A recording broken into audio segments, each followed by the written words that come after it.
All right, this is Dr. Norbert coming to you live from London on a special Monday night edition. Woo, it is a school night and we are playing MCP. How you doing there, Huggy Bear? Not bad, Norbert. Not bad at all. Cool. Good to have you back on the show. Yeah, for sure. For another heavyweight showdown. Exactly. We are streaming on a crazy Monday night school night because we have a quarterfinals game, the first quarterfinals game from season 13 of the MCP TTS League. And we have the mighty Luke Shake, the streamer extraordinaire and also favored minion of Emma Frost, who he will be piloting her, the Canadian chapter of the Hellfire Club tonight. We saw him play last week and completely demolish his opponent. And so we'll see if he can repeat that here again. And this is a particularly importance to you because Kollar, in other words, Anders from Sweden, is your sparring partner. And he'll be playing Cabal and Brotherhood tonight. So let's get right into the rosters and then we can catch up on what you think about the matchup, okay? For sure. All right, Lukas is in red today. He has brought Baron Zemo, Beta Ray Bill, Captain Marvel 1, Emma Frost, Logan, Ultron 2, Rhino, Okoye, Medusa. Ooh, some swaps here. Luke Cage, a few swaps from last week. He also has Mutant Madmen, Portals, Spider People, Sword Base, Deadly Legacy Virus, Spider Infected, and Struggle for the Cube. So a few crises there are a little bit different than normal that you see typically in Hellfire Clubs. That's interesting. Let's go look at Kollar, what he's brought. He's brought Mystique, Juggernaut, Hulk, Bullseye, Baron Zemo, Nebula, Pyro, Red Skull 3. Yeah, Red Skull 3. Yep. Thanos with space and mind gems, and Toad. His crises are Scrolls, Research Station, Mutant Extremists, so Senators, Intrusions, Gamma Wave, and Demons Downtown. All right, let me tell the gentlemen that they can get going. Let me turn this off here, like this, like this, like that, and okay, go. All right, go. All right, Huggy Bear. Now, you, Anders told me that you know his roster rather well, so why don't we start there and you tell us a little bit about what's going on with this roster. So it's very thought through when it comes to crises. So it will be very decisive what ends up being the crisis combination for whether he goes Cabal or Brotherhood. Mm-hmm. Brotherhood has Mystique Brotherhood with Hulk and Juggernaut has some particularly good extract shenanigans they can do on certain extract crises, whereas Cabal is just all about the violence, which you can tell from Under Secures that are totally focused around fighting and slow scoring. So there's that. I was a bit interested to see Medusa on Lucas's team. Me too. I was thinking, maybe is this like a anti-Zemo tech piece, maybe because you're not allowed to use rerolls against her. Yep. And that's what he's all about. So maybe, yeah, but we will. I will be able to tell you way more when we see what crises these guys end up with. All right, I'm a big Hellfire Club player these days, and some of the filthy man. What's that? Yeah. Well, they're actually a lot of fun to play. Of course, you're winning. That's always fun, I suppose. But I mean, the playstyle is pretty interesting. Is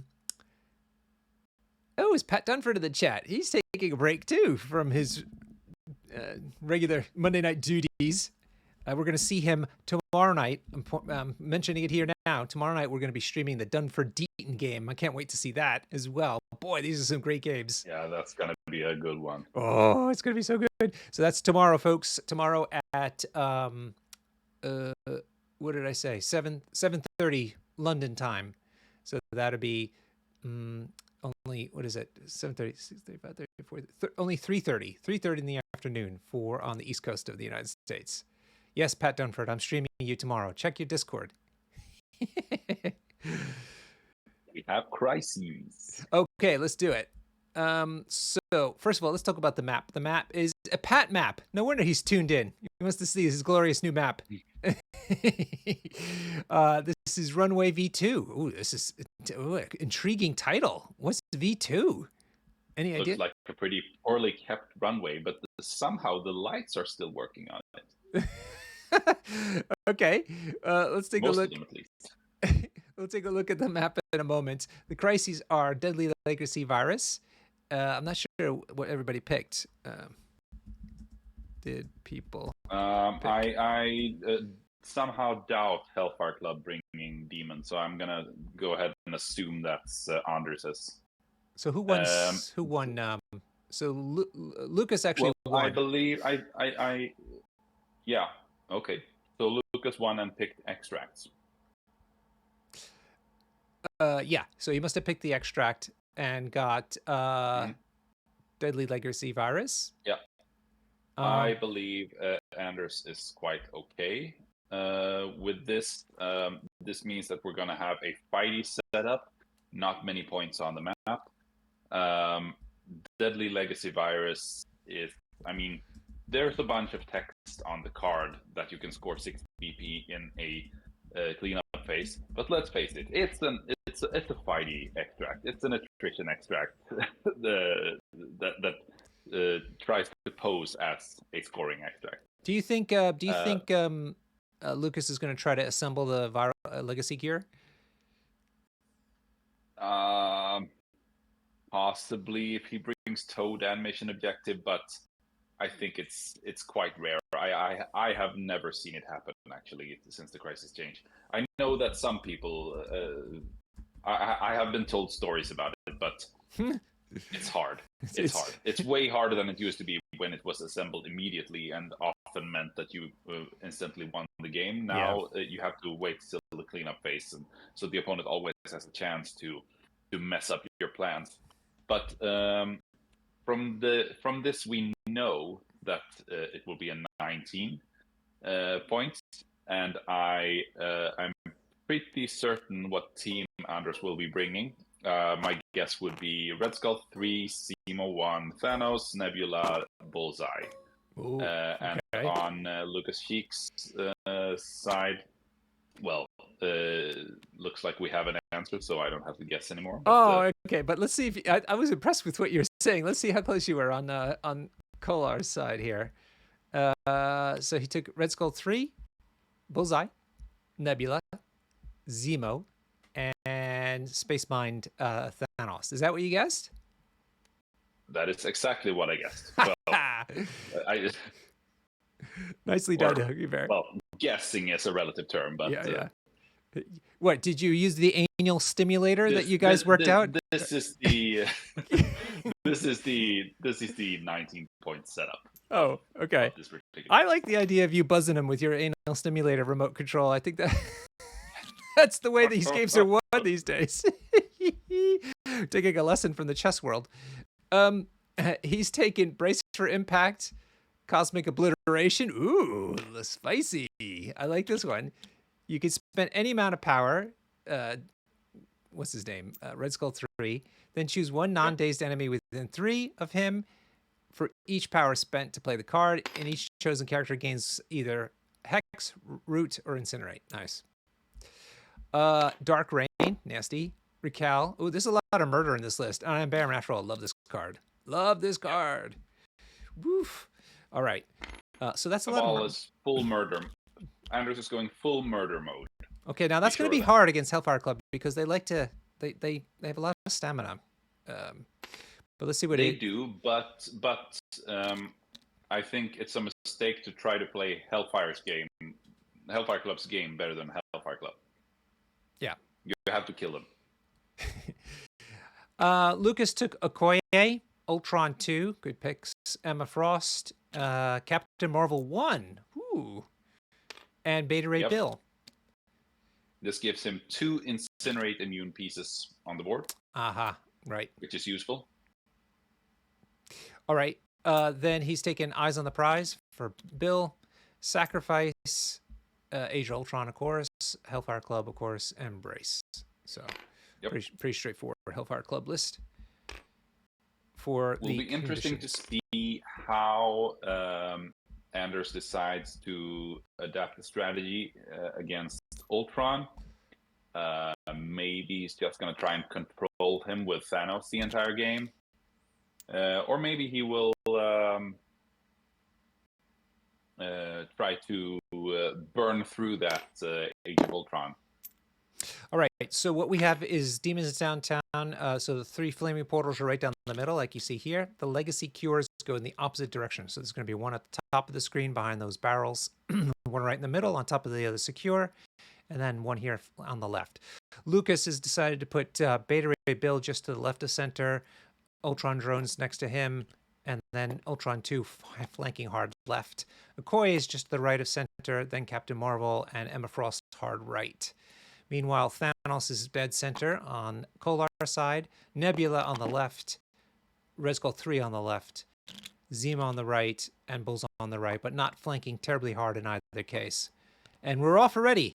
So, as predicted, Beta Ray Bill is using his Eyes on the Prize, grabbing the safe grab in the center, and then going to be holding the back point where he's immune to the Incinerate that these things give during the cleanup phase.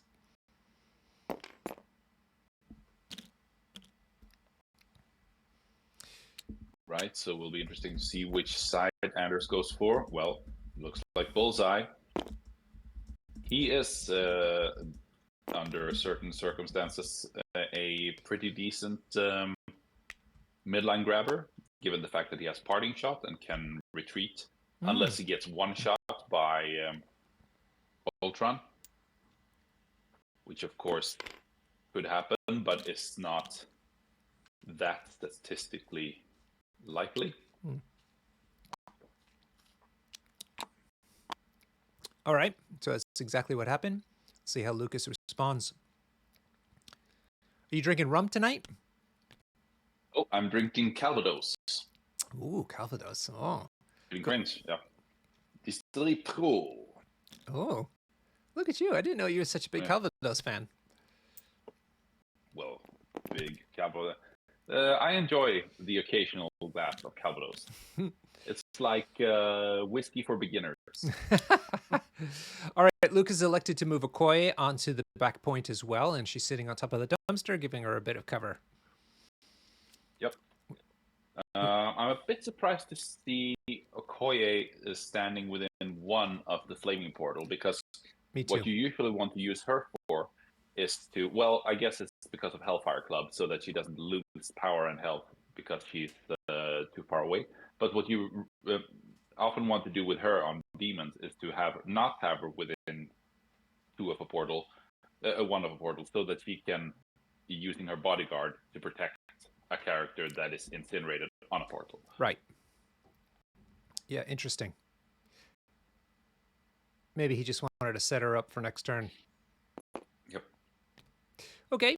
Kollar's moving Red Skull 3. He's rather tanky too, so he could grab a extract, right? Interestingly enough, Lukas did not elect to go for the northern extract at all here. Mm-hmm. Maybe he's baiting Anders to come forward. Let's see if he swallows the bait.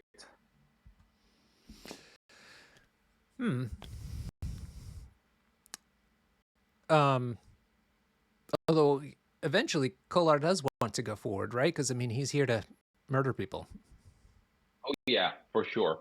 But Lukas also has put up his Captain Marvel and Emma Frost right opposite that extract. Both of them are not on the tankier side unless you're putting energy attacks into Captain Marvel, for instance, or mythic attacks into Emma. So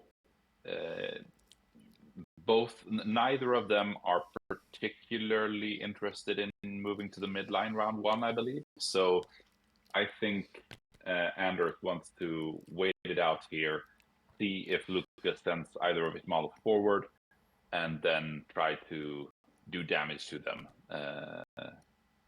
As they do. Okay. Are you taking notes? Because we should ask Lukas about that choice not to pick up that extract. Hello, everybody. Absolutely. We got Deaton in the house, along with Pat Dunford, all taking notes, I'm sure. Joe Jumanji, Liam Watts, all the bigwigs in the TTS League from around the world coming here tonight to help us understand what's happening, provide a little levity in the chat. I hope you watching at home are having a great evening and can join us on the YouTubes, if not here, live. All right. Looks like Kollar is committing Thanos to the center. Yep. I wonder if he'll get him. Care to not incinerate. Place him within 1. Yeah. He's not within 1. So was that a double move or is that a move in a portal? I believe that was a move and a space gem place. So now he will be able to have Bill. He can use the mind gem to bow Bill closer to his side. Yep. Then punch him. But the problem is that Bill has aggressive, so we'll be able to move to back towards his own lines if he gets damaged by Thanos. Does it have to be towards Thanos? Is aggressive? Sorry? Doesn't aggressive have to go towards the attacker? Yeah. But if he mind gems him to the other side of him, then the direction becomes the opposite. Sure. So that's why I assume he elects to do the strike before. Yeah. Sure. Using the mind gem. Maybe this is what Lukas was anticipating, and that's why Okoye is there, ready to keep that score on the back point. Maybe, but Captain Marvel is also a good, perfectly fine backline sitter on. Right. So Thanos punched Beta Ray Bill and did 3 points of hits, 3 hits into 1 save, and also got the wild trigger, so threw him into that stack of barrels there. So assuming that looks like Beta Ray Bill did not reduce any. Yeah, the skull. No, yes, the skull. This is Cabal. So Red Skull Cabal. So we're gonna have to remember the weird dice math, where one skull can become a crit without us noticing. Right. Okay, got it. So that's why Bill decided not to take elect to reduce the damage. Right? Yeah. He didn't have any power to do it. So he's on 3 out of 6, and now you just saw him aggressive back onto the point, and that's the end of Thanos' activation. Yep. This way, Anders has engineered so that Bill is now going to be within attack range of, I believe, both Stemo, Nebula, and all 3 of Stemo, Nebula, and Red Skull. And Nebula with Death's Decree and full rerolls can do some serious damage. Actually, Joe Jumanji corrected me. Even though it looked like it was aggressive going back on the point, that was a blue measuring stick, so it might have been Mind Gem. That. Oh yeah. That was definitely a Mind Gem. Yeah, sorry, I misspoke about that. So Lukas did not want to go into the middle, so that was Kollar putting him there. I mean, ideally, he would not be on. Kollar would not want to place him on a point because he's already holding an extract, so it's not necessary to put him on a point in order to give Nebula full rerolls when she's attacking him. Plus, Thanos is not on the point, so currently he's basically given Lukas 1 free point if this if these placement stick. But I do believe that the remaining 3 characters left to activate on Anders' side will have something to say. Okay, so Captain Marvel moved up onto the point and then went ahead and shot at Thanos. I don't think she did any damage whatsoever. But now Lukas decided to trigger my Hellfire Club, probably to try to help heal Beta Ray Bill most of all. Yeah, Ultron took a damage because he's not close to a secure or holding an extract. Yeah, and so had the drones. Yeah. So interesting. So I think that's he was forced into that. I'm sure he didn't want to play it so soon.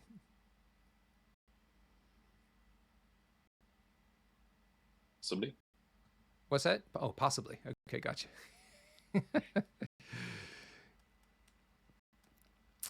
All right. Oops, sorry. Back over to Kollar, looking at moving Baron Zemo.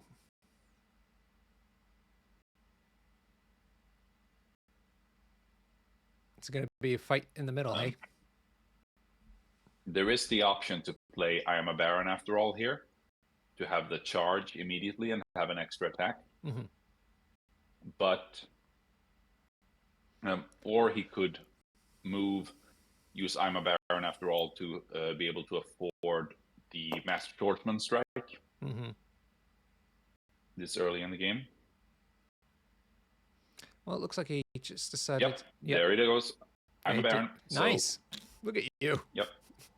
So, Master Swordsman and Norbert, do you know Master Swordsman with Death's Decree, with Red Skull 3's leadership, how many hits will Zemo on average score here? I have no idea. A lot. I know the answer. Because Amber has done the calculations. Look at that hit. Yeah, that's way below average. Disgusting. Take a guess. What is the average number of hits? 8 from Zemo.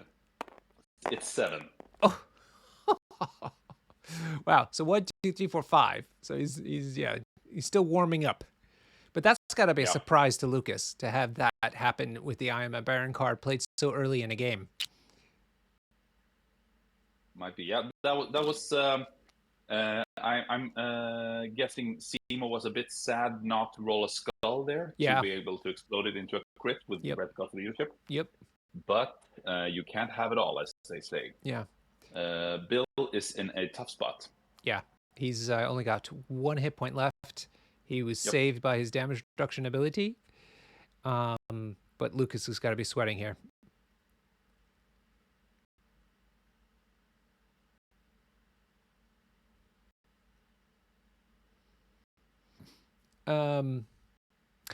Before I forget, I want to make sure everybody knows Swedish Wind, the special 2-day Swedish tournament happening in Malmo, Sweden, which is right across the water from Copenhagen Airport. Fly into Copenhagen Airport and take the 20-minute train across the water into Malmo.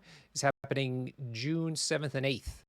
It's happening in a microbrewery. They're going to serve us food there as well. And there's going to be loads of fun people there already. They've got, I think, over half full of the tournament. So don't delay in getting your ticket. Around 32 players sign up. It's a correction. It's on June 8th and 9th, which is Saturday and Sunday. Thank you. Yeah. But it's in a brewery. They sell beer. The brewery is the only place where they sell their beer, so it's going to be a unique beverage experience, as well as some high quality MCP. We hope. Yeah, for sure. Lunch included in the price both days. Yep. And there is the possibility to have dinner in the brewery on the Saturday evening as well. Yeah. From what I understand, we will have the honor of receiving you, Norbert. Yes, I'm in. I've gotten everything I moving. am so happy about this. Thank you so much. I've also recruited one other Londoner so far to come along with me. Yep. So, and I know Gil's coming, of course. He's right across the water. Yeah. Go figure. So do get in touch with us, either me or Huggy Bear, if you want to hear more about this. You really should come. It's going to be a fantastic event. It's basically the equivalent of the Second Wind event happening in the United States, but this is the European version. Yep. For sure. And Anders Kollar here is the head TO, so yeah, he will know even more about the details than I do. But I am certainly his henchman. All right. So Zemo is done, and now Emma decided to move forward and is attacking Thanos. Nice hit into Thanos. That's 4 hits with a crit. Crit rolls into a 5th hit, but he saved quite well. A bit. Emma has triggered the. This is a bit dangerous, I think. Emma has triggered her advance because this is actually feeding power to Thanos, so he will be able to do another Death's Decree before the round ends to secure the kill on Nebula or Thanos. Beta Ray Bill. God damn it. But interestingly enough, Lukas now put Thanos within 1 of the portals, so he will start next round incinerated, unless Red Skull can move up and save him with his Scalpel of Strange equivalent. So that means moving him back off the point. Yes. Yeah, gotcha. So it looks like I would not be surprised to see that. Nebula is being called into action. She easily gets into attacking range of Beta Ray Bill. This is going to be ugly. Yep. Maybe Death's Decree, full rerolls. Yeah, for sure. Time. Kollar wants to have this happen. Between taking down Bill plus getting the extract, what's not to like?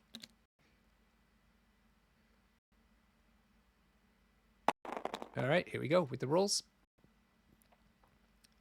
Come on, guys. Roll this done. Roll them bones.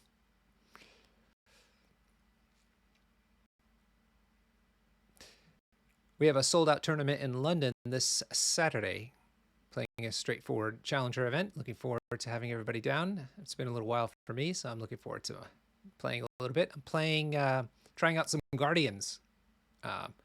Even more filth, Norbert. What's got into you? I'm on a team, so I'm trying out different things now to try to, and other people didn't want to play Guardians, and there wasn't a lot of overlap in the thing. So what am I going to do?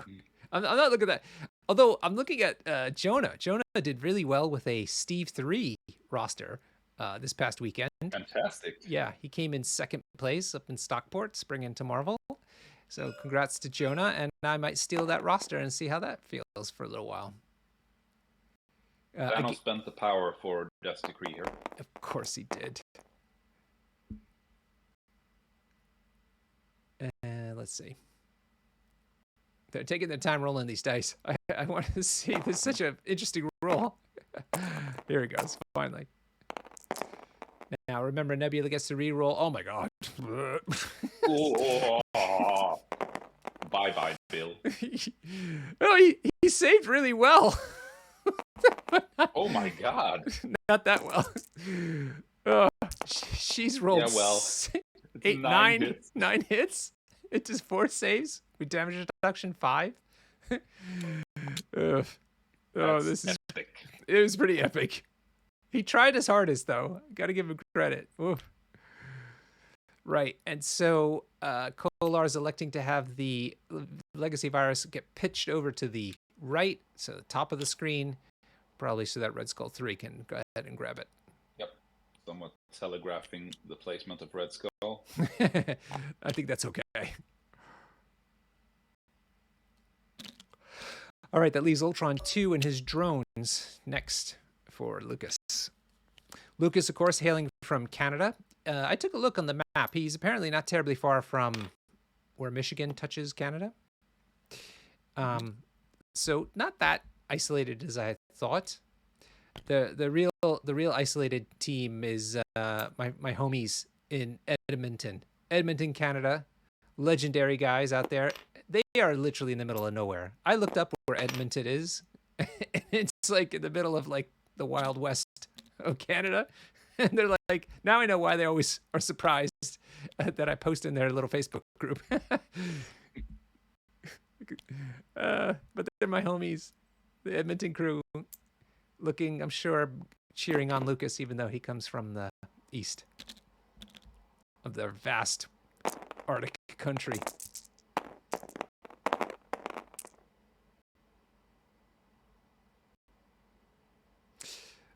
So this is Ultron 2 move forward and attacked Thanos. I don't think did any damage, but did throw poison and bleed up on him. And unless Red Skull moves him out of the way, he'll have Incinerate as well. And that's interesting that he elected to attack Thanos over Bullseye. So no damage went into Thanos, but he did get to put both poison and bleed on him, which is, of course, annoying to the map Titan. Yeah. The drones he's placed right next to Nebula and Zemo, probably looking for them to blow up at some point and giving them some free damage. And let's see, Red Skull 3 looks like he's just going to rock up and grab that extract. Staying within 2. I'm not so sure. Oh, he's going to move the thing? I think because he needs to spend 1 power by himself to teleport Thanos out of there, and I think that's currently more important than picking up the extract. Okay. And so this is where he gets to use his superpower where he leeches power off of other people to help him pay for a superpower. Yep. Which is an insanely powerful ability, which I think is overpowered, by the way. Jesus, within 3 even. God damn. No, placed within 2. Yeah, he's way better than certain 5 threats. Certain what? Certain 5 threats. Oh. Yeah, Red Skull 3. He's going to be the new Terror. You heard it here first on the Dr. Norbert and Huggy Bear show. Kollar's giving away all his tech. Yeah, there's already this meme name on Anders' roster here, which is BBO. BBO.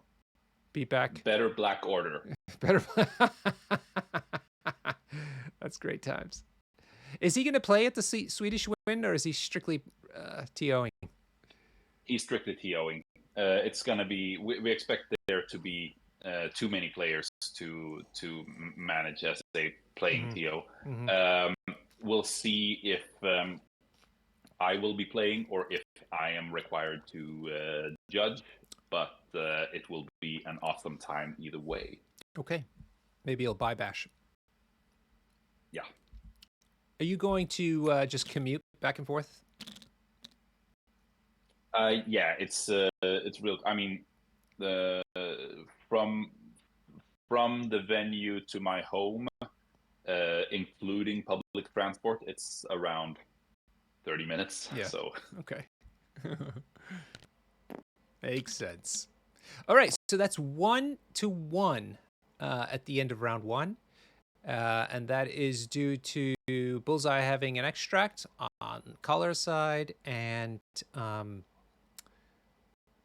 who's got the other extract? I know one's on the floor, but who picked up the other one? It's not registering. Who picked it up? I can't remember. Bullseye picked up that one. The one on the floor is from Bill. Who picked up the one at the top of the screen? No one went for it. Oh, thank you. Oh, okay. It's still there. This is what a wild game this is. Yeah. Wow. No one wants Hellfire Club not picking up extracts. What is this? I know. Lukas is going off script. So Lukas got that point from holding the back secure. That's what's going on. I forgot to put Incinerate on Okoye. Okoye. She's fine. She doesn't need it. She's like, no. I say no. Are you gonna say You get it. Oh, there we go. Yeah. Nicely caught. Was that the anal stimulator again? Did you zap Kollar to wake him up about that? 2 zaps for incinerate. Don't forget.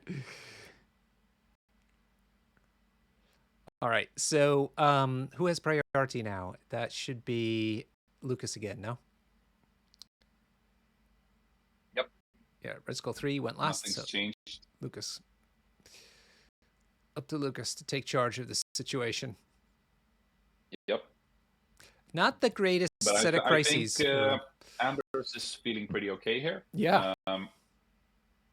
Hellfire Club is not ahead on points. He has dazed the character. And Thanos is not in grave danger.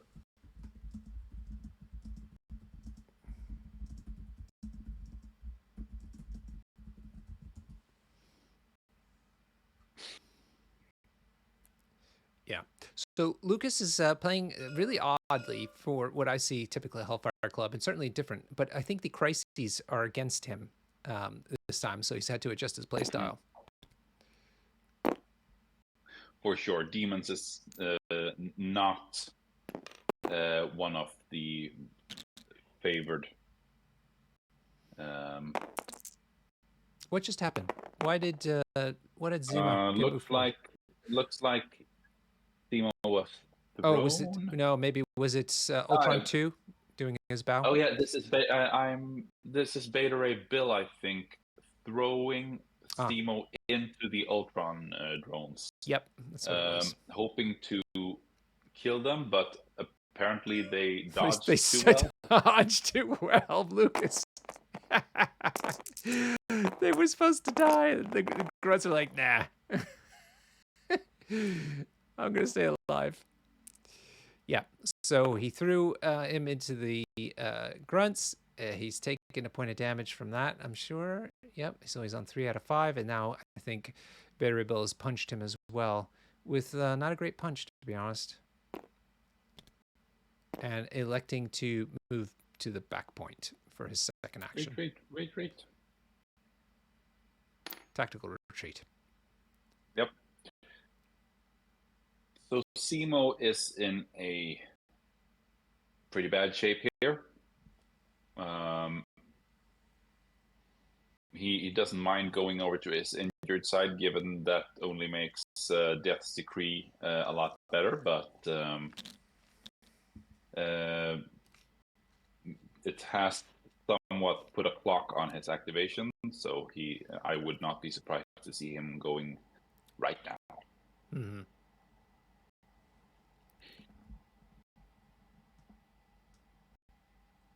So possibly going for the KO on Bill is an option. Nebula is, however, ready with the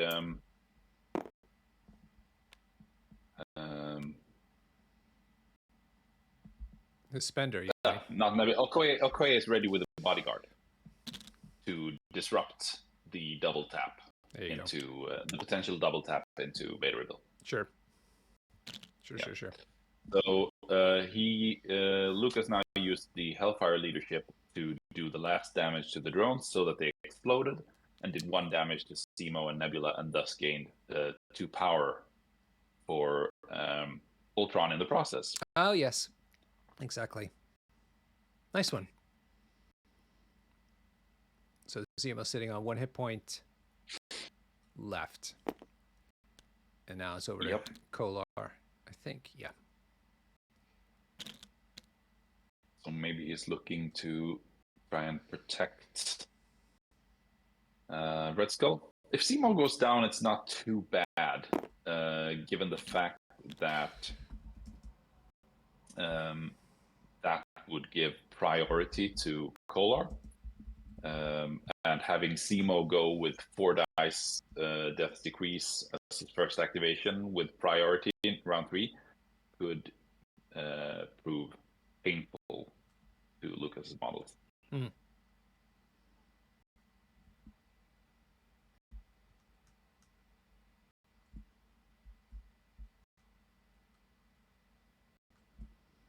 So it looked like Kollar was considering. He was measuring from Red Skull, so he could potentially use him to, if he can generate 2 power from an attack, he could pick up 2 legacy viruses here. Not sure if that is in his interest though, because Red Skull is an activation that is very good later in the round as well. I'm surprised at how many characters Kollar is able to field, even though he's taking in an 8-threat Thanos. I mean, really interesting roster as a result. Yep. Yeah, and the damage output of both Bullseye and Nebula with Red Skull's leadership and under Thanos is nothing to be sneezed at. Yeah, could totally see that. It's really, really interesting. But still a lot of choices for Kollar to make now.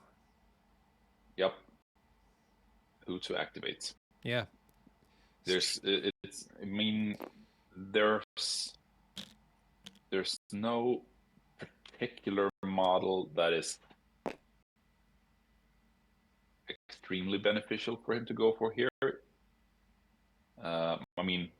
KOing Bill would be nice for him, of course, but Okoye is making that hard as things are now. Thanos will be able to fish him out eventually and serve him up to one of Anders' speeders.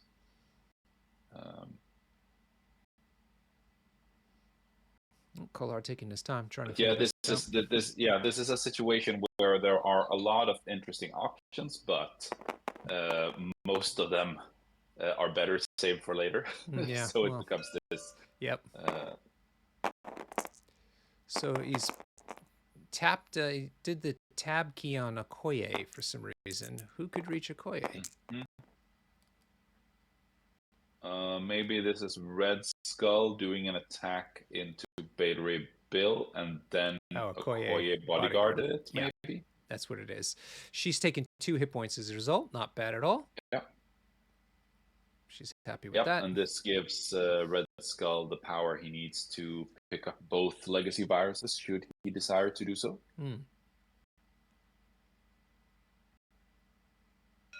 And she's bodyguarding a second time. Yeah. So Kollar sticking to the murder plan. Yep. He doesn't need the last legacy virus. He's already having 2 within his reach. Yeah. So he's not doing terribly well on these hits, though. And she manages to survive on 1 hit point, although she is shocked. Well enough to have Red Skull pick up the extract and still teleport himself to safety. What is it, 3 to teleport? No, it's 4. But he can use power from any character within 3, which is just insane. It's just... So he could pick up both viruses, too. Oh, yeah. No, not at... Oh, yeah. Yes. Yes, he actually could. He could teleport between them. Yeah. All right, so he's picked up the 1 so far? Yep. Oh, actually, you have to pay extra power to pick up the second one, don't you? Yeah, but he only needs to spend 1 on himself. Yeah. And then 3 on for Simo. Simo, why not Simo? The power just was spent on Simo, and here goes.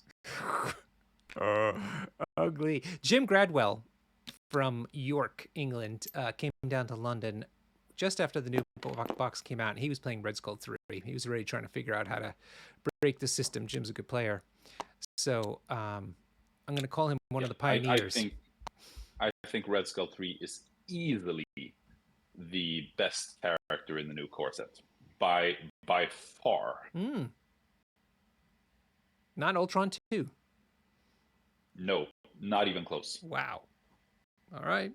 This is some Swedish tech. Not taking any prisoners. All right. So yeah, Red Skull did all that, and is perfectly safe over there. It seems like he's got even some barrels to hide behind. Yeah. The thing about Red Skull 3, though, is he has to play in Cabal, and people don't find the Cabal characters terribly compelling. Although Zemo and Bullseye are good ones, and they're cheap. They're all you need. Yeah.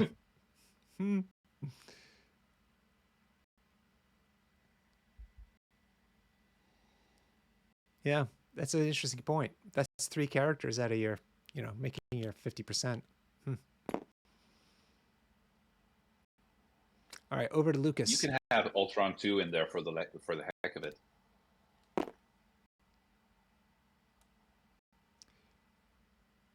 No drones on the table. He'll have to throw some terrain to get them back if he wants. But it looks like he's going to go to the center. Is Ultron 2's not immune to incinerate, is he? I don't think he is, no. It's like he's like the Terminator robot when he gets thrown into that liquid fire in the forge. He just starts melting, splashing around. Did you go see Dune 2 yet? I did not, but I hear it's pretty good. It is pretty good. It is pretty good. It really makes you wonder why they didn't do a trilogy, because I was ready for some more after it was over. Oh, did they say that it was the last one? Well, there'll be a sequel, but it'll be like the next book or something like that. Mm-hmm. I think it was going on. Right. But easily they could have made three movies out of this one book easily.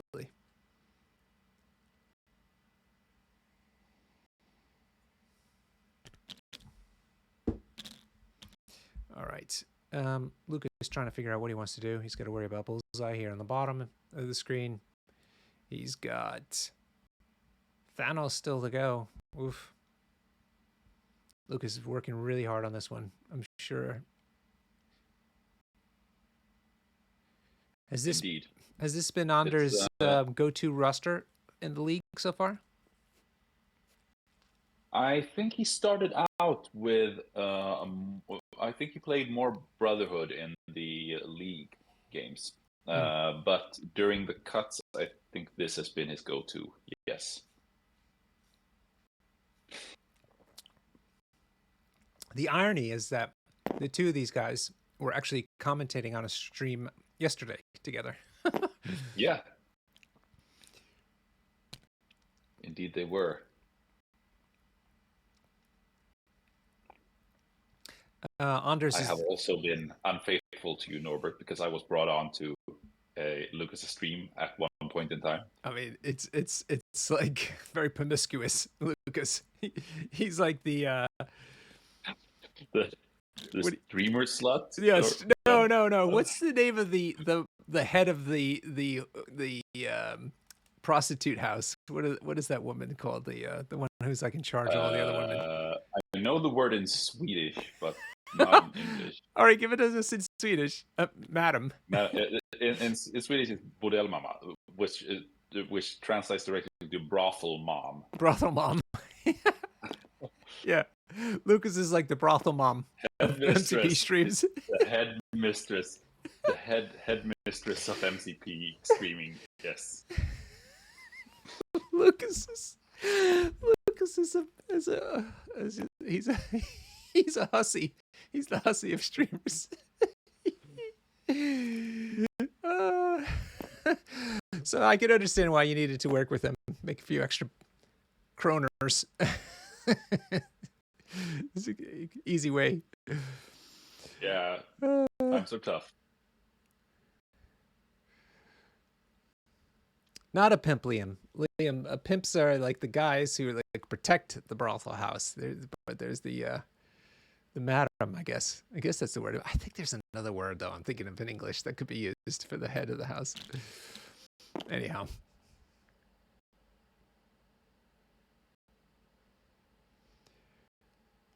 This is you know what it is I think these guys in the chat, they all know the answer, but nobody's willing to admit it and put it in the public display.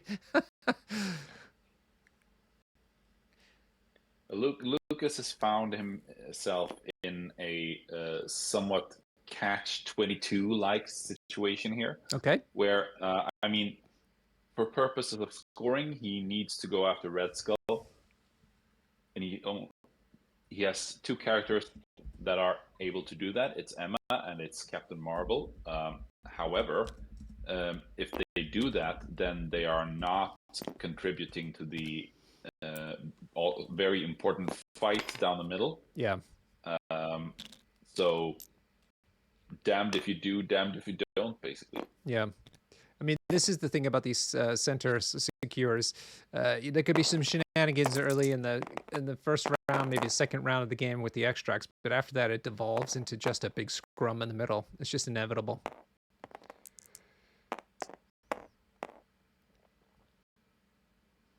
So looks like Zemo's going to survive. Will take down. No. Oh, so and I think this is actually good for Kollar, because now he will have Pry on next round, and Zemo will have a ridiculous activation.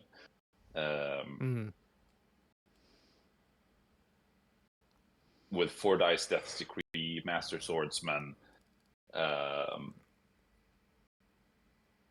Red Skull Leadership, that's going to be 7 hits, as we know now. 7 hits.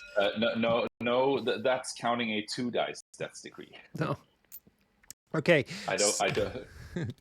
So that's Ultron 2 throwing some terrain. Yep. And that way he gets his grunts back, who he's putting on the point, maybe to help body block the point, potentially. Not sure.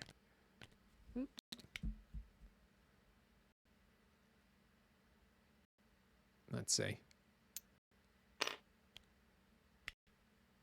Yeah, taking a look at where Bullseye can shoot him from, probably. Yep. He's not too keen on having Bullseye taking them down with leisure. Yeah, for no good reason.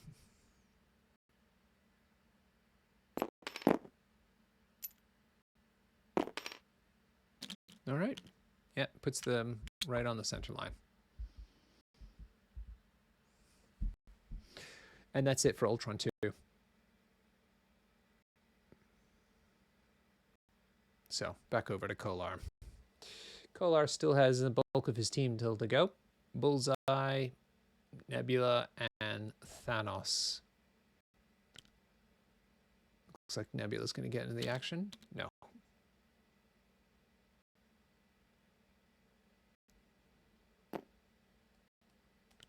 Still deciding who to attack. She'll need to move first, so she's only going to get 1 attack. She, of course, can't pick up any of the extracts or hold the secures. She's just out to murder.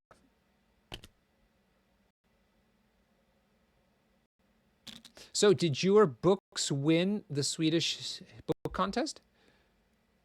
You know what, Norbert? What? Yes. Congratulations, Mr. Huggy Bear. Whoa, editor extraordinaire. Wow. Thank you. Well, one of them did win. The other 2 did not do so well, but winning is more important than it. Yeah. So which of the books that won? Which should we rush out to buy? The Viking, the one about the Vikings. Well, hey, how could you not want a book about Vikings? Yeah, it's called Vikingatida, which more or less translates to Viking times in Swedish. Okay, so it's like a comprehensive. Lots of nice pictures. Oh yeah, of like what, artifacts? Yeah, mostly artifacts, archaeological artifacts, and archaeological sites, but also some maps and some cool Viking Age craftsmanship. Amazing. That's great. That's thrilling. So, do you win like a little prize or something, or is it the author who gets it all? It's the author who gets it all. Yeah. The best case scenario, I get a diploma. Okay. But I'm sure it's important for you within the publishing world. The people who need, who need to know are the right people to know. Yeah. Yeah. Okay. Yeah, it's always good to have. Yeah, I'm sure. To be a prize winner for sure. How many years have you been at your publishing house now? 5 years. Oh, just 5 years, and you've won already a number of prizes there. Yeah, I actually only won this prize, but we've been nominated to even more prestigious awards. So that's fantastic. All right. Yeah, so I'm thrilled. Yeah, good. I'm thrilled for you. That's great stuff. Putting in all that effort and getting recognized like that. That's great. So when are you going to translate it into English for us? We'll see. Maybe the new AI technology can help us with that.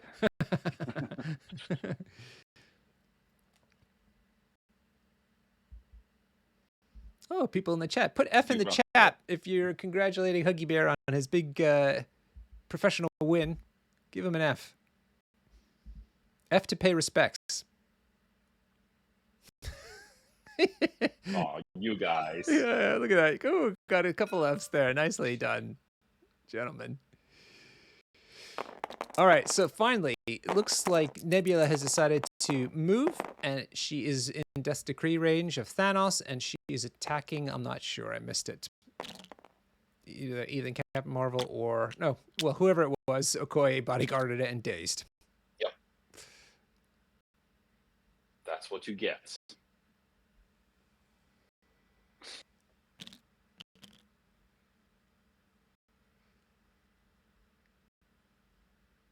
That's what you get.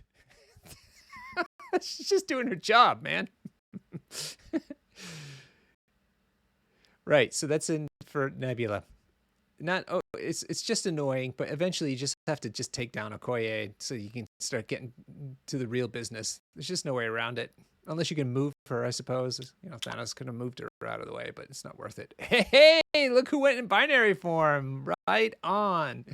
I love this effect. Me too. Oh, it's so nice.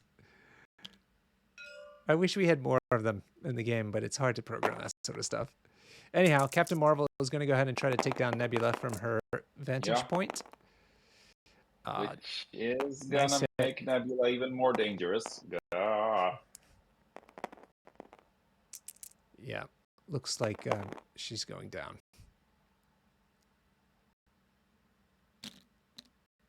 Boop, she gets dazed. Yep. And now second action looks like where does Captain Marvel want to go? She's in binary form, so she's rather tanky, but not invulnerable. No, and she suffers from a lackluster action economy, so Thanos may very well be able to displace her so that she will have a slightly less impactful activation next round. What's the closest Kollar? Unless Emma, of course, has a ton of power to prevent moving. Yeah. To use shield might to prevent. Yeah. Yep. Yeah, I love that. I was using her against CGR back when CGR was pre-nerf. I was playing Hellfire Club and actually did okay into CGR Guardians because of that. I used Ultron 2 because he's got that innately, and then I used Hema with her range 4 bubble to prevent it. It's really good. In fact, I would use my Hellfire Club to power up Emma Frost instead of helping the other characters, so that she would have that superpower online playing against those guys. Yeah.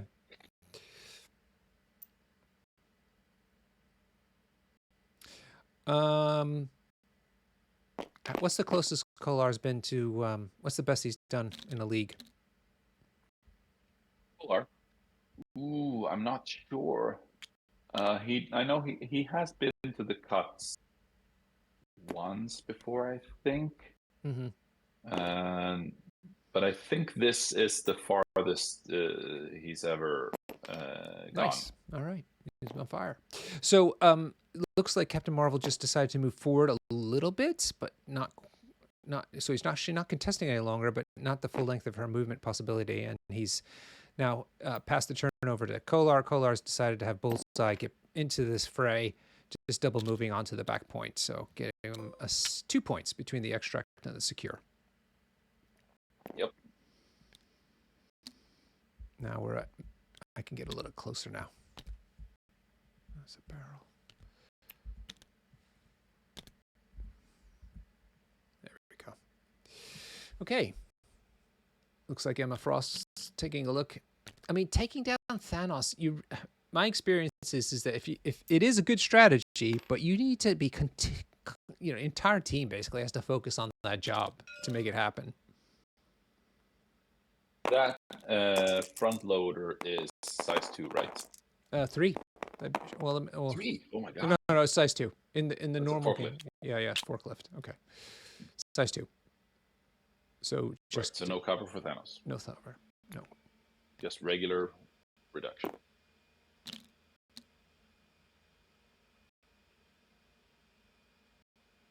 All right, so Emma decided just to move forward twice. Maybe she rolled some attack and didn't do any damage.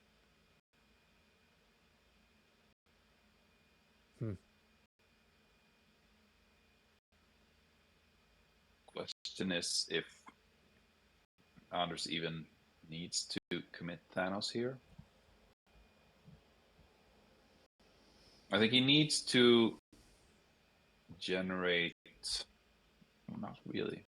We're working on. So Lukas is done, and it's just Kollar deciding what to do with Thanos, and that'll end round 2. Yep. So priority is not going to swing because Okoye was dazed. Yep. Prior to activating.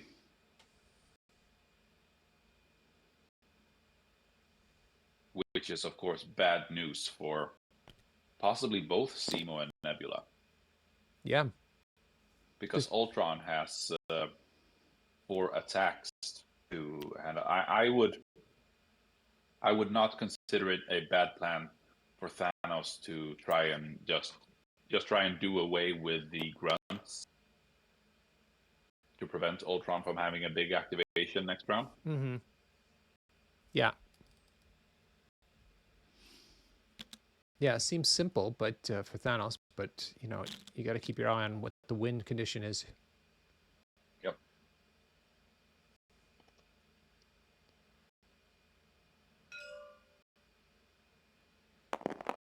All right, he's attacking Emma instead. So he's moved forward. He's going to punch Emma in the nose. Good hit with the trigger, as a matter of fact. 5 hits into 1 save so far, which is a crit. 2 saves. So should be taking 3 damage and getting thrown into something. People are pointing out that the grunts, when they come back on the board, should have a stagger token on them. That is correct. Yep. So yeah, that's right. So only 3 attacks. Ultron. But that's still a little bit uncomfortable. Right. For Kollar's dangerous weenies. So from that exchange, Emma has taken 3 out of 6 hit points. And now see how Thanos wants to rearrange the board with his superpowers and gems. Yeah, question is if he will space gem himself backwards to be slightly more safe. Being able to be double tapped by Ultron could be dangerous.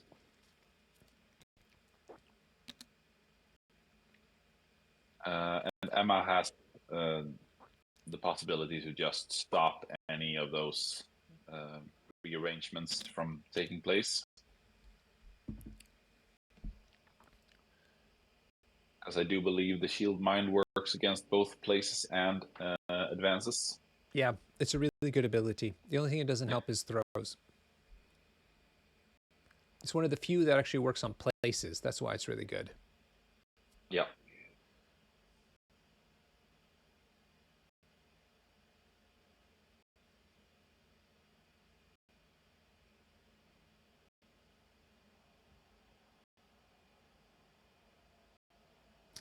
If you are looking to join the WTC for MCP, registration is now open. You just need to fill in a very simple Google form to let us know of your interest, and then you need to put a deposit down by the 31st of March. So like a week and a half from now. We've got loads of teams already signed up, but I'm sure there's some more coming because I know them coming, but they haven't signed in yet. So go to the mcpwtc.com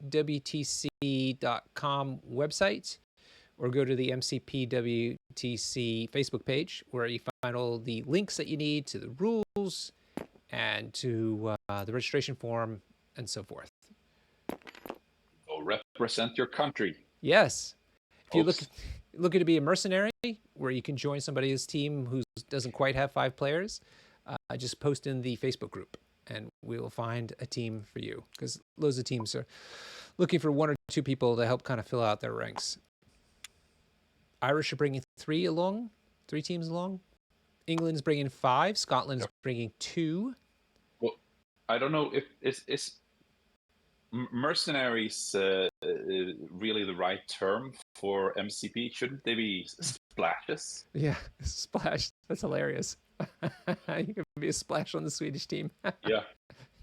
So you can have 2 splashes. So your team needs to be 51% affiliated, right?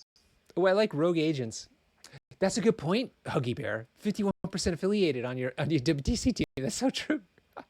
That's Isn't great. that the name of Pat's team? Even? Yeah, it is. It must be because they only have actually 3 native English people on the team. I bet you that's what it is. Because I know Connor's on that team and he's Canadian. Right. Yeah. It's funny. So where was I? Yeah. I'm not sure. I know of at least 2 U.S. teams. I think there's going to be more. I think it's going to be 2, possibly 3 Canadian teams. How many Swedes are coming? 5 again? Looks like it's 5. All right, so that was the end of the round. Thanos decided to just go ahead and move back behind the forklift for his second action. So that leaves Kollar getting 4 points, bringing him up to 5. Lukas only getting 1. This is definitely an attrition game. This is not a scoring game, as everybody can tell by now. No. But a lot to play for, and this could prove to be a big round attrition-wise. 2 of Kollar's characters are in danger, Simo and Nebula, and they are not that hard to take down, at least not at a distance when it comes to Simo. So should Lukas be able to get both of them down in one activation, then it's going to be that could be a serious blow to Kollar's game plan.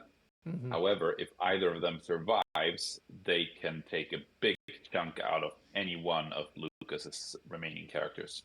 Right. So the priority here is for Lukas to take down one of these 2 weenies, and or both even. Question is, yeah, both even. Question is who's going to do the dirty? I mean, Ultron has 2 attacks himself. He's got 1 attack on the ground, and then he also could generate enough power to have a throw. So technically 4 attacks, even though Kollar has brace, which would probably be good to play under such circumstances.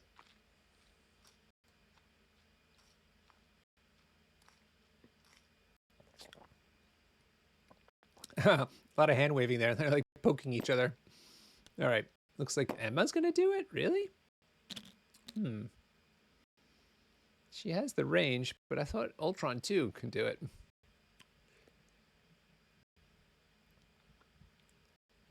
Interesting. Lukas is not committed just yet. Toying with Kollar like a cat does to a mouse.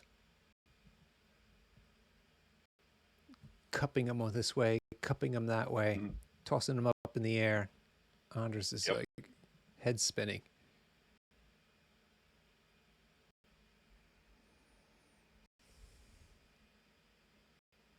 I think Lukas is the last of the Canadians in the quarter and the elimination rounds.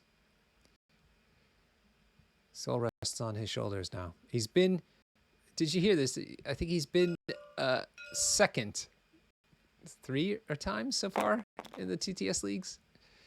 Yep. All right, so it looks like Emma into Nebula. Okay, yeah, Nebula. Yes. 4 Mystic defense. Yeah, I'm confused by this.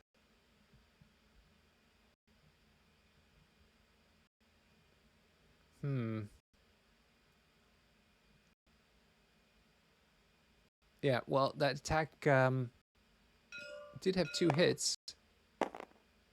So she's taken 2 out of 5. Like a spender into Nebula now. Okay. Not a great hit again. Not a great hit. Nope. That's 3 hits Nebula, with the crit. Nebula is looking to survive it. Yeah. And he did not get the wild trigger for the throw. Yeah. Wow. Ooh, that's a disaster. Even if it did, there was a brace for. Oh, brace for impact doesn't work with Emma. Yeah. Yeah, that's the noob. Yeah. I agree, Joe Mandy. Left Nebula on 1, but using Emma, having Emma roll dice always gives me cringes. Like it's a nice to have, but not a like this must happen have.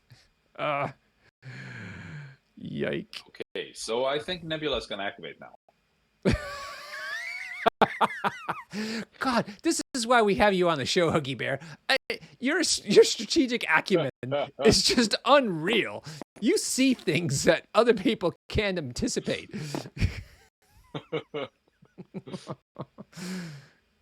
Let's not get into hyperbole here. I don't know, man. I'm impressed.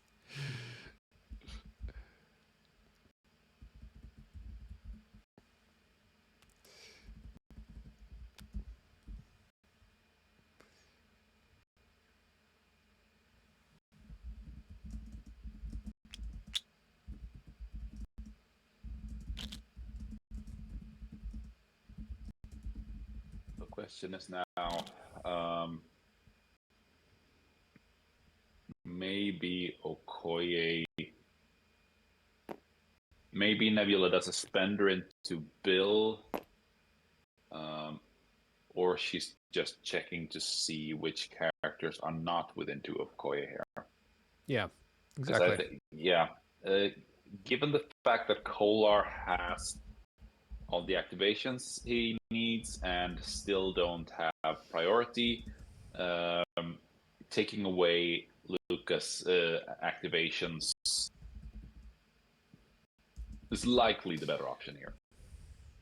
So it looks like that he can. Looks like Captain Marvel is not within 2 of Okoye, but Nebula's attack suite consists mostly of energy attacks. Plus, I don't. Captain Marvel is currently not within 1 of an objective, so he would not have his all rerolls. Spendering into.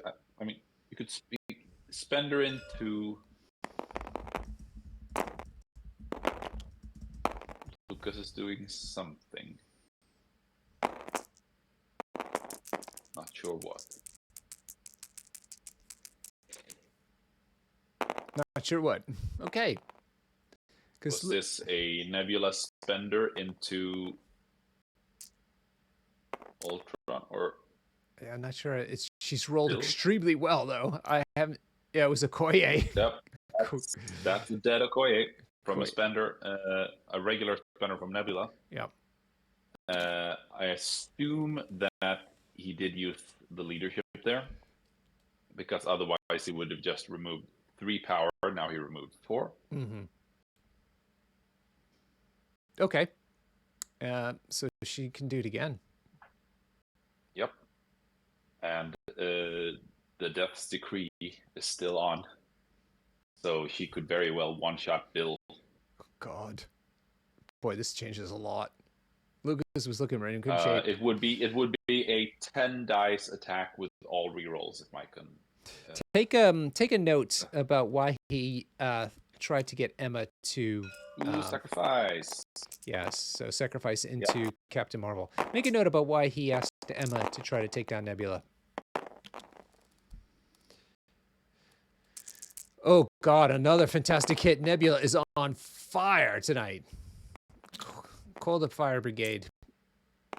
Jesus, she just one-shotted Captain Marvel in binary form. Ugh. Golly. Yep, that was a... I'm sure Lukas is beating himself up now after not having Emma take out Nebula there.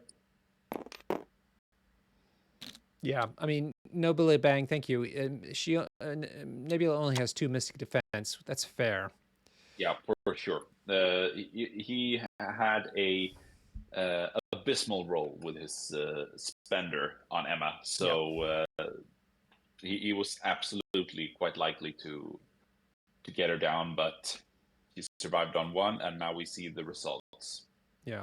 Also, people making the point that you can't use Recalibration Matrix again because you can't use tactics cards against Emma's normal form. So yeah, okay, guys, I think that makes sense. It does make sense. It's just getting Emma to roll dice. It's always a little scary.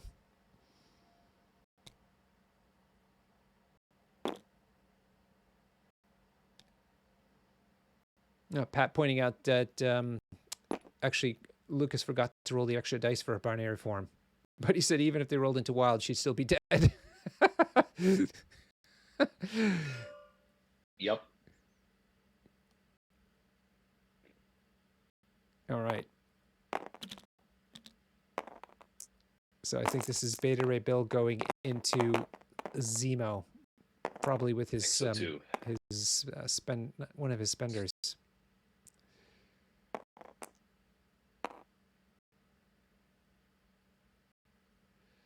Oh God, 3 hits into 1 save. Yep. Puts Zemo on 2 out of 5 and shocked. Not too bad, not too great. Yeah. So is Bill gonna just do it again? My Hellfire Club has already been played 3rd round, so along the way somewhere he's flipped it.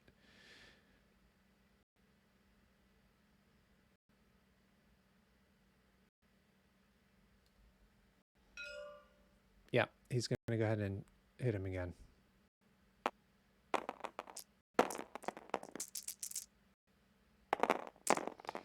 All right, let's see if he manages to do it.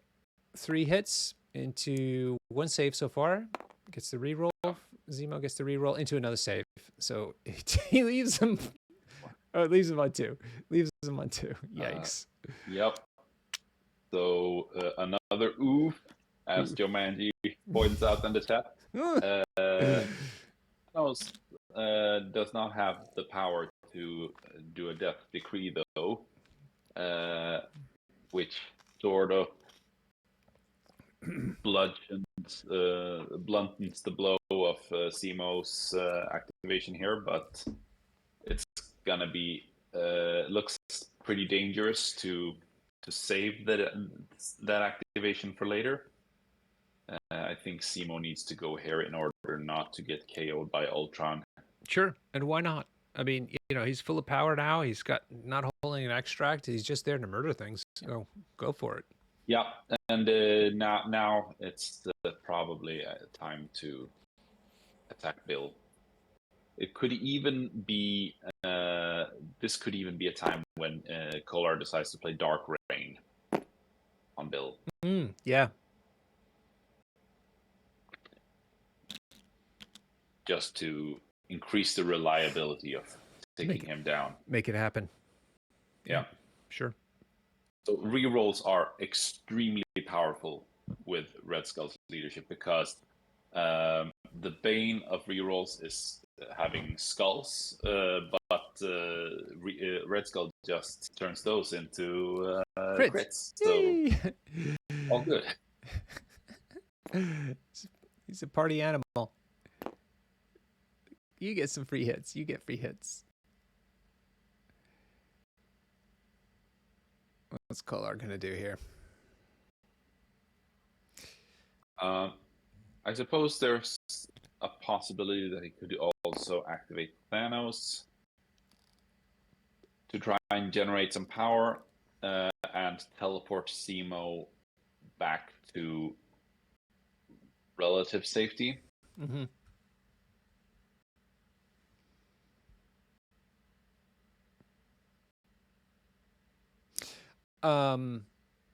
Curious about how both players have been using just about the same amount of time in this game. Really good. See these guys keeping the game moving along.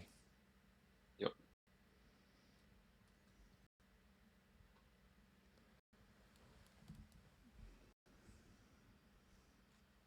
I know Lukas is going to Adepticon. I know a number of people watching are going to be in Adepticon. I hope you all have a great time. It's the first time that AMG is giving out swag, kind of specialized swag at the convention. It'd be nice to see what you all come home with. Yep. I hope a Swedish win. They have a Battle for the Throne rival panels box to give away because, and that it's given away to like the people who come from outside of Sweden. That would be fantastic for me. Aha. That's what I'd like because I'm not really keen on buying that box. Yeah, I already did. You bought it. Okay. Yeah. I'm a completionist. Can't resist. Me too, but man, that price tag for terrain. Yeah. I mean, like for instance, the Deadpool box I loved. The truck was great. I could use it with the rest of my street terrain. So yeah, no problems. I have nothing that I would want that terrain piece for, or display piece, maybe a terrain piece. So it's really hurtful to try to buy that box because of that. Matt, Alex, I will miss seeing you there at Adepticon as well, my friend. We had to take a break this time around, but thinking about coming back next year, of course. Seems like a great time. I guess the ideal situation for Thanos here is to do a bunch of damage into Emma, daze her so that she can't shield mind when Kollar decides to use the mind gem on Ultron and put him far away from Zemo. Yep, sure enough. Possibly also teleporting Zemo back with because Ultron is the only activation left. Yeah. On Lucas's side. So Thanos is just getting knocked out. Emma, she's on the ground, holding her head. And now we'll see what Thanos does with his superpowers. Looks like he's gonna save Zemo. Really? Oh, lucky Zemo. Cosmic Portal Zemo in behind that into cover. Yep. You'll still be able to go and attack Bill unless Ultron gets lucky with his dice. Always a possibility, though. Yeah, for sure. Ultron's a really powerful character. A lot of output. Indeed. Action economy is a little bit of a problem for him, but he's in a good space right now. So it's not an issue. But yeah, Ultron is likely to be the only non-injured character for Sheik after this round. Mm. And I would not be surprised to see Kollar scoring another 5 points. Yeah. Going to a 10-3 lead, putting him in a pretty good spot. Hey, Huggy Bear, did you see AMG did a pre-order announcement today for their next boxes? And I did, but I didn't have time to look at it in thorough detail. So fill me in. Okay, well, one box is pretty standard. It's Gwen Nam and Scarlet Spider. Yeah. Okay, so that's a 2-character box. Not that pretty common. The other box, though, is the Sandman box with the 2 grunt pieces. Shocker, Vulture, and I'm missing one more. But the point is, they put Electro. They put 4 characters in the same box. 4 characters in a box. First time that's ever happened outside of an affiliation box. Isn't that crazy? Well, I suppose it technically is an affiliation box. Yeah, in a sense it is. It's like affiliation, like expansion box. Yeah. Yeah, amazing. So it's priced accordingly, of course. It's like double the price of a normal box, but just really interesting that they've decided to do that. Try to keep the SKU count down, I suppose. Yep. It's a nice box. I'm looking forward to getting that one.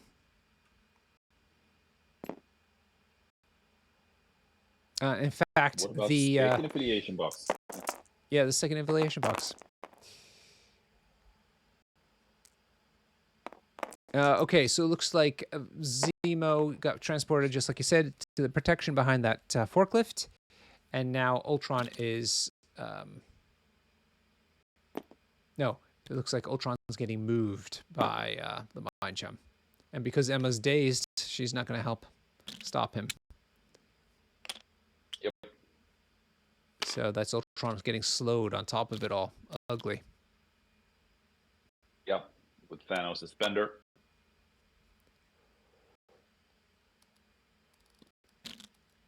Thanos is done. It just leaves Lukas now. Yep, wrong stick, Lukas. Oh dear. Maybe he can't even get within 4 of Zemo here.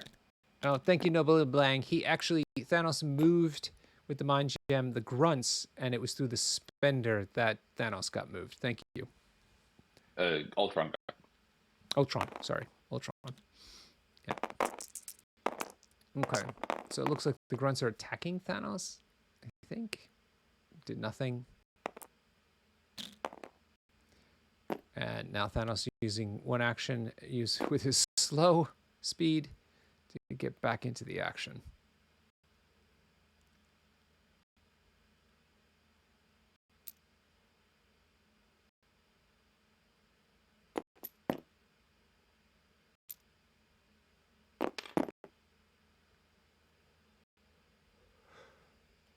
All right, let's see if he uses his second action to attack. Remove somebody. Doesn't look like he can. He's in a tough spot. I feel like he should just take down Nebula.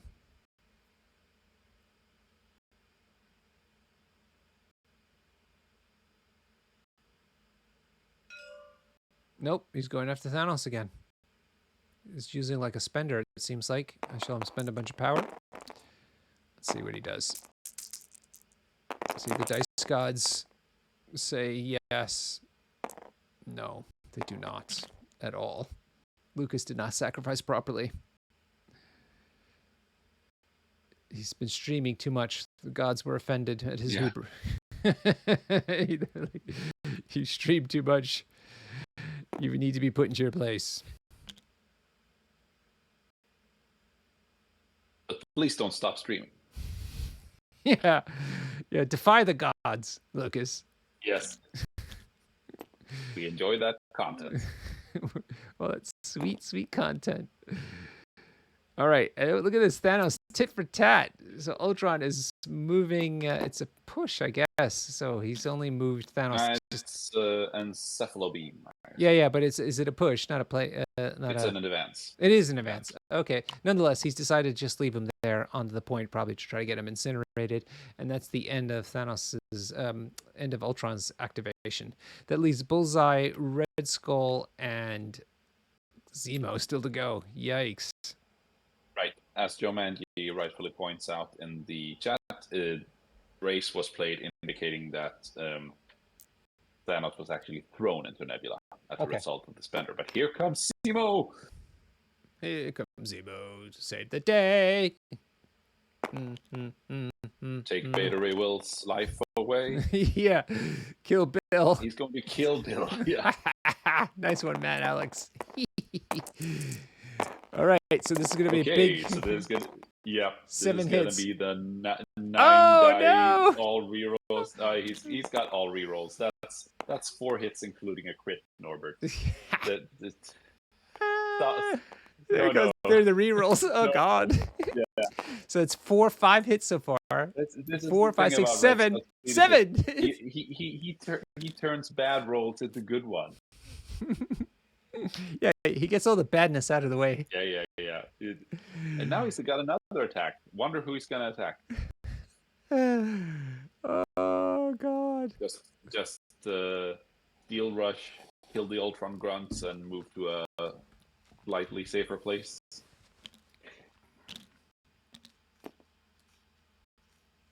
People are saying before that Lukas was up on the attrition, but when he flubbed the Nebula attack, it all unraveled, I think.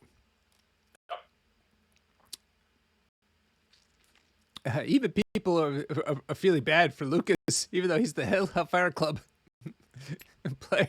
Funny thing is that, wow. I mean, Kollar still has 2 perfectly capable violent characters left to activate, Bullseye and Red Skull, but he doesn't need to because everyone's dead. Yeah. Except Ultron, and you don't want to attack him. And now Red Skull is going to move in and teleport Thanos to safety. Lukas thought he was going to get incinerated. Well, he thought wrong. That's crazy. This is Red Skull 3 for you. Oh God, it's so far. He's too good. He's too good. Nerf incoming. Is he range threat 4 or 5? 4. 4. GG Larry, tickets are still on sale for Swedish Wind. I would love to see some Norwegians there. Apparently the game is only slowly taking off there. I would really love to see you there. Bring one friend, you and a friend, to share a room. Come to Swedish Wind. Tickets available through Huggy Bear or Kollar, or just message Kollar me. is the one administrating the thing. There's a Facebook page as well. We would absolutely love seeing Norwegians at Swedish Wind. Come on, help bring some classiness, some outdoorsiness. Oh, sweet! Larry's got a buddy who's interested, and he says yes. Norwegians rock. Well, you would say that, wouldn't you? That's great, Larry. Yes, Norwegians rock. Are you appropriating the Norwegian culture, sir? How dare you?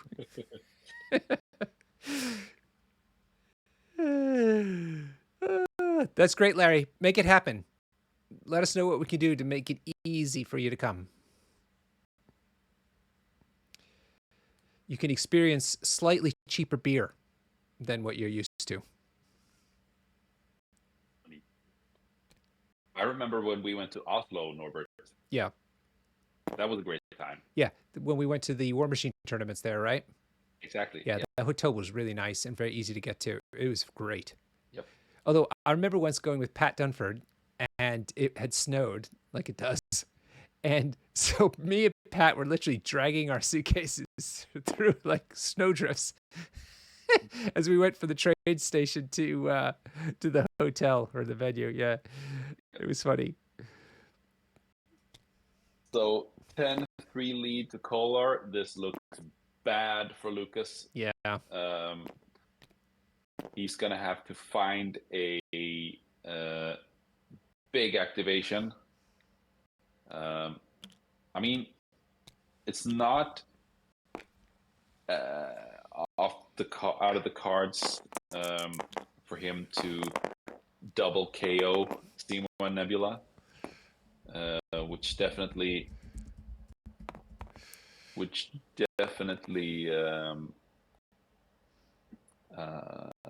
takes away some of the output of Kollar.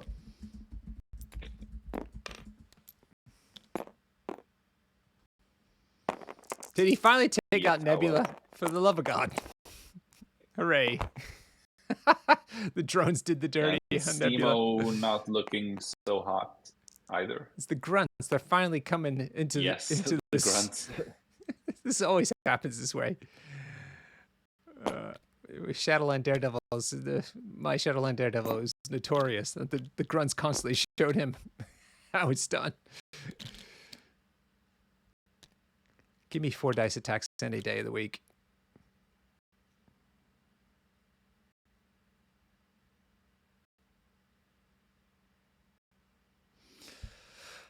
All right, what's Kollar's win condition here? Well, if he had mission objective, he could assemble the cure, but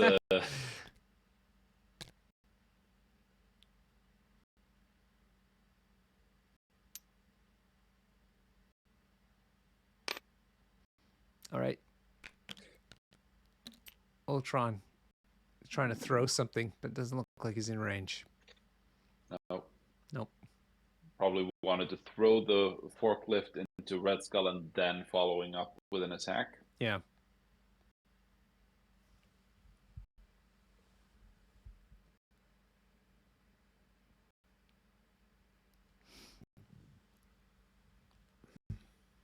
So what has he got? He's got 3 points from the extracts. He's got his back secure. That's a 4th point. He needs to find 2 more points. Yep. Could close it out.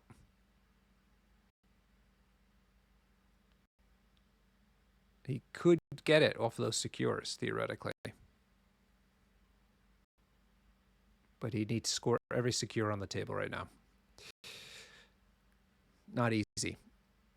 But we'll give him a command. No matter what he gets, he'll have a commanding lead going into round 5. Just have to wait for the fat lady to sing. Yep. You have the expression in Sweden? Fat lady to sing? Yeah. Not really. No.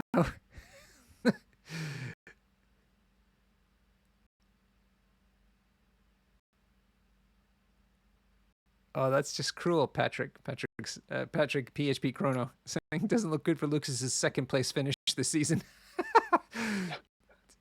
Yes, Steve. That's evil. I don't know if Lucas could handle another 2nd place win, to be honest. Probably better for him.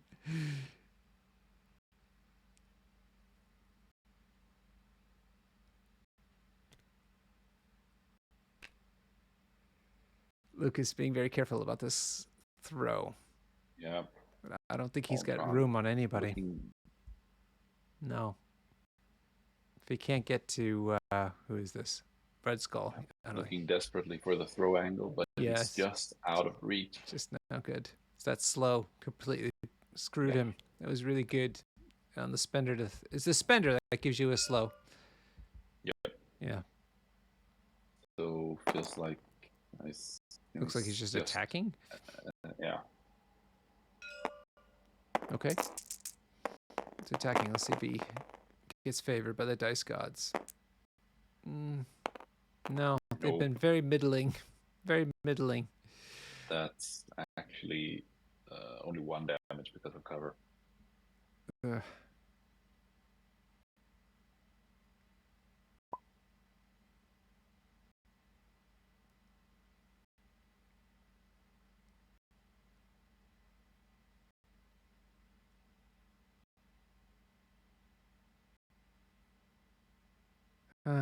Wow. I think, did I hear somebody leave the game? Maybe.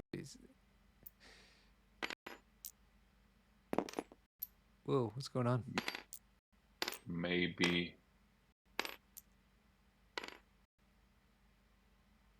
Weird. What's happening? So Lucas lost his mind? He's just like, I can't take this. He's had a mental breakdown on stream. Did they call the game or something? Possibly, but it's a little early, but possibly. It's looking hard for Lucas. Yeah, for sure. For sure.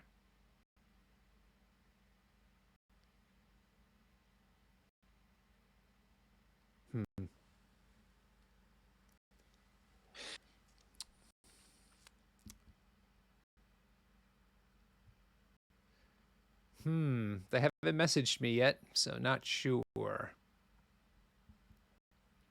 But it's very likely. 10-3. He's going to go up to at least, what did we say?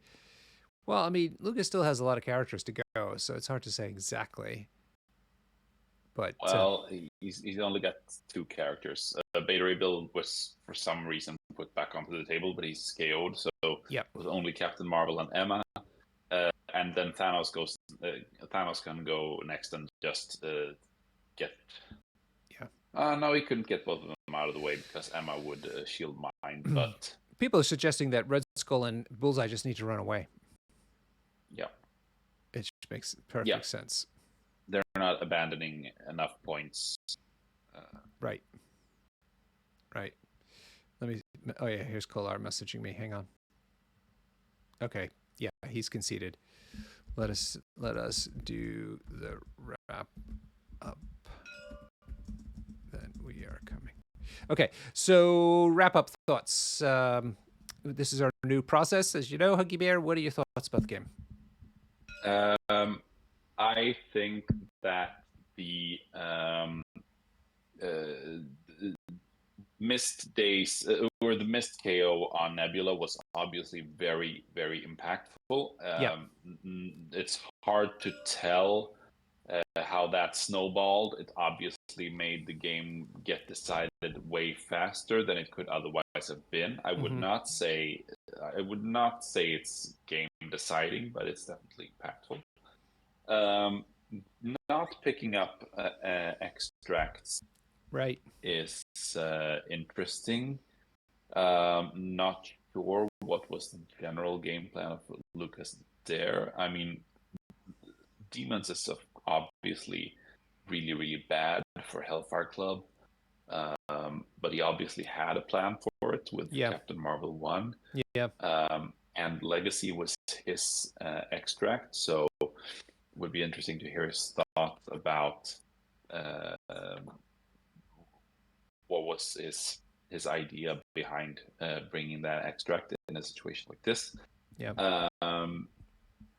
I just think that the game, as it went, played right into Kollar's hands, and in between, because I mean, the Zemo and Nebula can put out so much damage, and in between Thanos and Red Skull, you have some of the most powerful control in the game simultaneously. So, and on top of that, it's unlike in Black Order, where it's only on Thanos. It's here spread out across 2 activations, which means that they can both protect each other and stick in the game for longer. So a real powerful list, getting to play on under optimal circumstances against a more awkward setup for the Hellfire side. So I'd say Kollar was favored going in, and nothing that took place changed that. It didn't seem like anything went against him over the course of this game, and Hellfire Club just couldn't play the kind of game that I typically see them play, and they're not terribly good at attrition. They're okay at it, but it's just not like what they're trying to do typically. Okay, people who've got questions for the players, please do put them in the chat. Meanwhile, Huggy Bear, I will see you over in their channel. See you there. Thanks. All right, everybody. Nasty game today, but interesting to watch. How it works. Hello. Hey. Hello. Hey, everybody. Hello. Hello, boys. Thank you for letting us stream the game. We enjoyed it very much. Thank you so much. Thank you. Yeah, no problem. Cool. Lukas, let's start with you. Sure. Wow. Big difference from the last game that we streamed from you here tonight. I mean, look, you seems like you based on your roster composition that you were trying to make some choices that would allow you to play in a central type of scrum, which is not really what Hellfire Club wants to do. Was that the idea behind some of the choices that were in your roster, and also the team that you took, considering the crisis choices that were put on the table? Yeah, so basically the strategy was, because I only had availability to play this game either today or tomorrow. I didn't have the time to build a full spreadsheet, so I decided to basically put in the worst secures possible for what Kollar would want, therefore forcing him to pick secures no matter what, so that I only had to prepare for half of the possible scenario crisis combinations that could possibly go up, and then build a roster based on that. And that's what I did. So so if we got to play later in the week, I probably would have brought something differently. But yeah, my whole intention was to play on his secures and my extracts, regardless of who won priority. And yeah, there's a few. I feel like I had a good team here, and I feel like if I played it again, I would have done a lot better. I think I made some early mistakes that basically exponentially hurt me as the rounds went on. Okay, let's talk about that. Oh, sorry. Go ahead. I was going to say the big thing is Bill was slightly too far ahead here, which allowed me to both punch him and then mind gem him afterwards. So I couldn't bring him behind this portal and then punch him, which meant he could aggressive back here. So I could punch him and then mind gem him, which means he was in range of my other attackers. That was a pretty big thing, because otherwise I don't think he goes down round 1. And then I'm down a virus that's safely in his bunker over here. Mm-hmm. So that's a big thing, I think. Was that an unforced error, Anders? Like, could he have moved further back, or was it just? I'm not sure, because of the way the dumpster is set up, and I don't think he can stand on the dumpster. So if he wanted to be on the portal, I believe he could go over there. That's basically where he could go, over to that side. But I know from experience that you really don't want Bill just hanging way back there and you can't do anything with him. Yeah, right. So at that point, I'd probably try fishing in someone else later in the round and just try and score points. I was prepared to give up the middle legacy virus if he did that. So I had things set up to take the side ones. And if he decided to go for any of them, I could reel them in fairly easily with Thanos.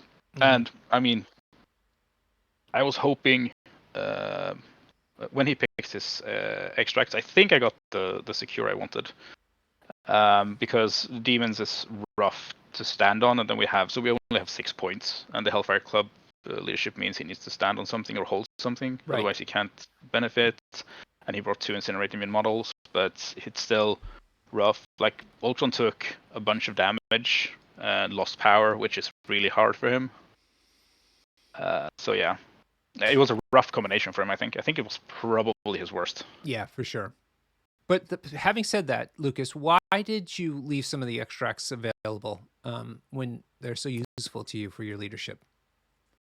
Well, I just I think. Or sorry, is my mic coming through okay? No, you're good. Yep. You're good. Oh yeah. All right. Okay. So I think I just didn't play Ultron. I don't know. I didn't have any other characters that I could send out there to grab it. I guess I had Ultron and I had Bill. So what I should have done, I think, is I should have just grabbed the first virus with Ultron, and then it gave Bill the flexibility to grab either the other 2, the middle one or the other flank, and play Eyes on the Prize. And because I had priority next round anyway, so if he if he put a bunch of models out to the outside, I could just retreat Bill back early on. Maybe he doesn't have the range to hit me like he did with all of his attacks he got onto me. If I end up grabbing the outside one, of course, if I grab the inside one, then I can be back more, and also he can't really grab the middle either of these safely, so he might even not grab one, or if he does, it's with Thanos, and then he's activated Thanos just to grab a one VP. Mm-hmm. I don't know, it doesn't. Mm-hmm. So I think that my deployment is the biggest or the easiest error to fix, and then there's a few other ones that happened throughout the game that cost me. I'll say this: I had Bullseye set up here, so he could be he could grab either of these two, because I noticed you had Ultron over at the tanker. So Bullseye would be coming for the first virus, because he's not a safe grab, but he's almost a safe grab. He can't run away versus Emma, but that's it. And Emma was over here, so I didn't expect him to actually get I feel like I could position myself in a decent enough way so that Emma couldn't get an attack on me round one. But like if I can dodge the first attack and just use parting shots, then he's not safe, but you would still need to put yourself in danger of a Thanos hook or a Thanos fish. The big thing is I didn't want to go anywhere near Emma, and since Emma was over here, that felt fairly okay putting Bullseye on this side. Yeah, and so that's another question we have for you, Lucas. You know, one of the plays that I usually do when I played against CGR, in this case Thanos, same thing, is I would intentionally trigger my Hellfire Club early before people were on points to give Emma a bunch of power so that she could have her bubble online to stop that thing going on. Had that crossed your mind? Yeah, it did.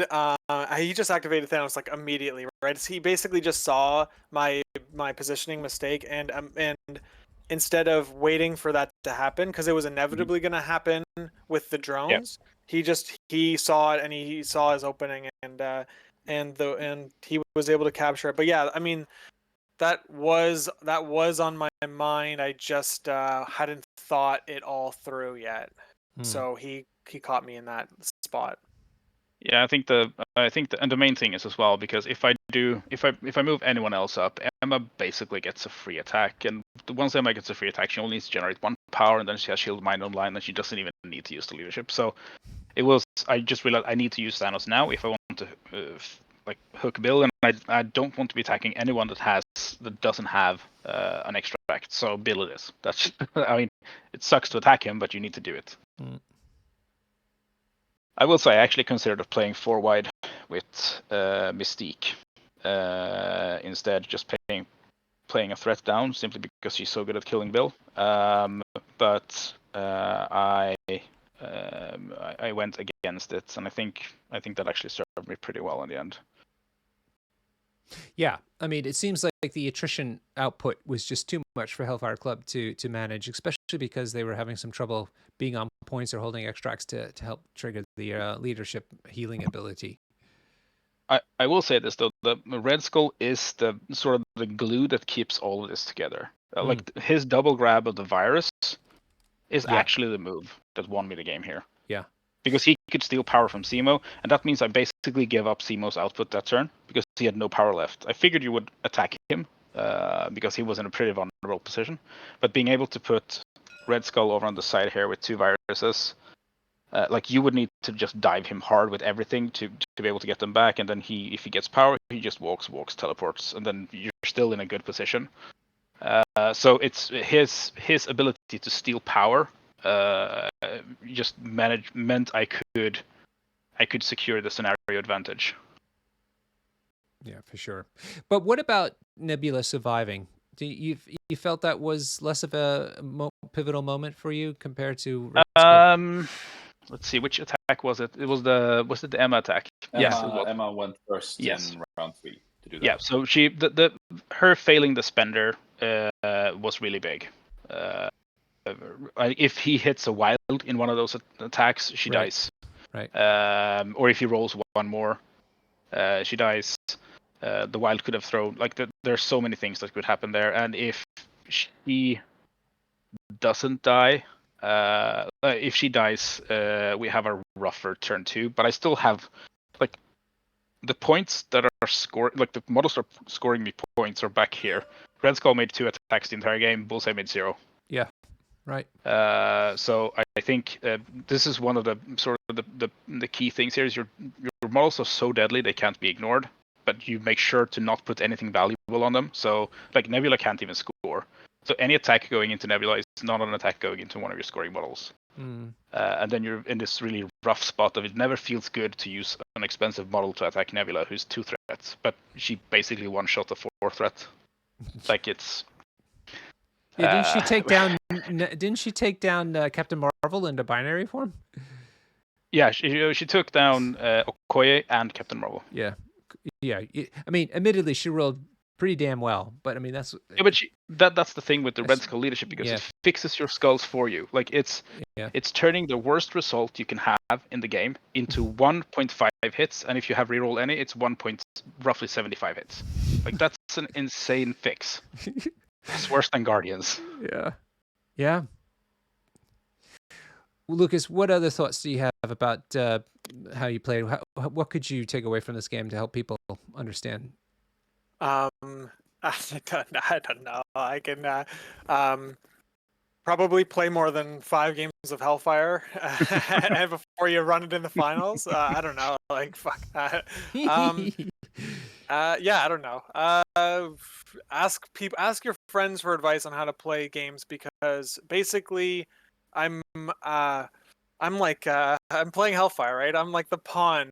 All my friends are the ones giving me all the advice that even gets me here. So I would just say find people that want to play the game as optimally as possible, and talk to each other about it, and have fun, because this game is freaking so sick. All right, I'll be back. So I'll catch you guys. This is yeah, I gotta say that I've never made cuts in an odd season, and I've made finals in the even season. We're in season 13 right now. All right, so this was an off season. All right, top 8 off season. I'll be back and I'll catch you in the finals next season. Yes, that would be cool. Lukas, Lukas, I was a bit curious about your spreadsheet shenanigans. I'm a big fan of spreadsheets myself, as Kollar can probably testament to. Oh God! Were you surprised by anything in Kollar's team after you knew the points and crises? No, I knew. No. He brought everything I thought he would bring. I brought everything that I was planning on bringing. I had little notes about like how I would operate on turn 1 for a lot of these missions, but then when I pan over to my second monitor to see my Excel spreadsheet, and I left like no notes for this mission crisis combination. Oh, no. I was like, oh.